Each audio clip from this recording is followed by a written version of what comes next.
I say go New York, go New York, go. The Knicks have put together 3 straight wins after a blowout win at the Garden on Monday night, but everyone is talking about the NBA's investigation into Jalen Brunson's dad, assistant coach Rick Brunson. So let's get y'all updated on all things Knicks basketball with our New York Post Knicks beat writer, Steph Bondi. Steph, what's going on, man? Thanks for hopping on with us this morning. Word is Bondi. Anytime anything Knicks related gets posted or reported. SNY reported that the NBA has contacted the Knicks about the promotion of assistant coach Rick Brunson and whether it violates league salary cap rules. So can you give us what you know about this entire investigation? Yeah, so, I mean, it's a very, very complicated issue. What you have here is a situation where a father is an assistant coach. He's been an assistant coach for a long time in the NBA, I think 10 years, spanning 5 different teams. He was an assistant with the Knicks the last 2 years, but then you have a situation where his son, Jalen, takes what's, widely viewed as this team-friendly deal.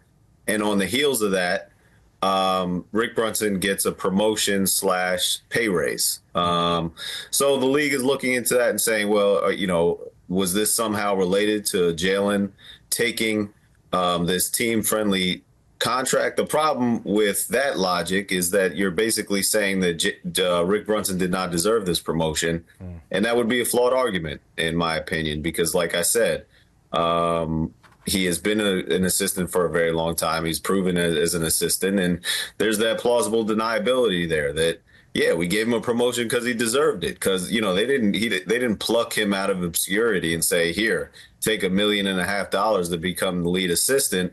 On top of that, they had the slot open because Johnny Bryant, who was the associate head coach, had left to go to Cleveland. So they had this salary spot open. They had this lead assistant spot open.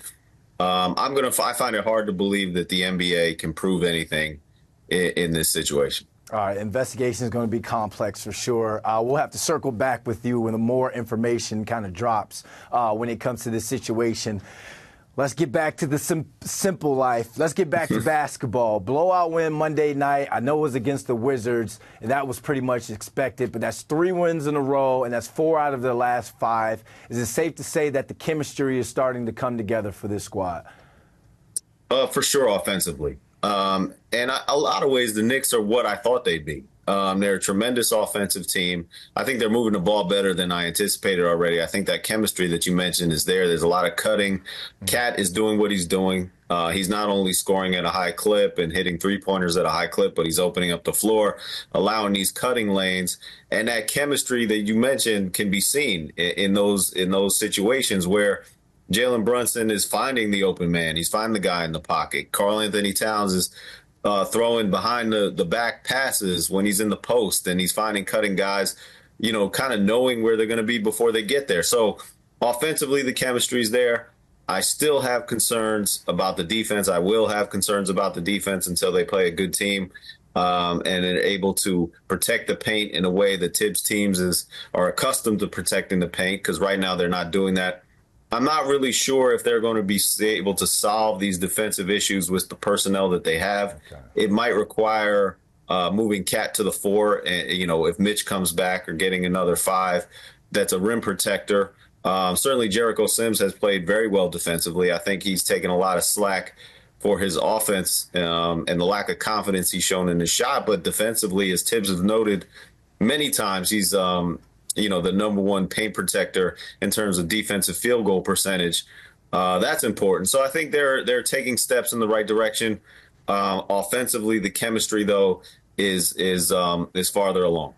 Offensively, A1. Defensively, they're going to chance to put some good things on tape when they play the Suns Wednesday night out in AZ, Arizona, that is. So is this the game where we can finally determine how good this Knicks team actually is?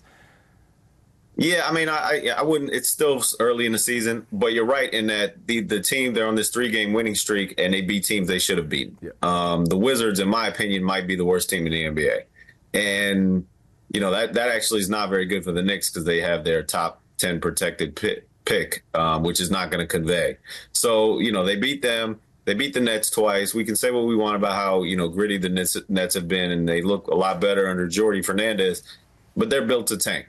And the Knicks, they eked out that one victory, and then they beat them pretty handily 2 nights later. So they handled their business. They did what they're supposed to do. Now you go on this road trip that includes Phoenix. Now we don't think that Kevin Durant's going to play, so that does make a difference in that matchup. But they're certainly a step above. And then you go to Utah. That's not a very good team, but the Knicks have to deal with that high altitude where it's always, that first game there is always tough to deal with. And then they go to Denver, and Denver is a championship contender, make no mistake about it. And then they go to Dallas, which they were the Western Conference champions last year. That's a hard schedule, and then they come back east and play Charlotte, which is not that hard. But that West Coast trip is going to show us a lot about where this team is and and that chemistry that we talked about, whether that can translate against better opponents. We'll see that certainly starting in Phoenix. All right, all eyes are on this West Coast trip. I told you guys, word is Bondi. Hey, Steph, always grateful, man, when you can hop on with us. Appreciate you. Hey, man, anytime, bro.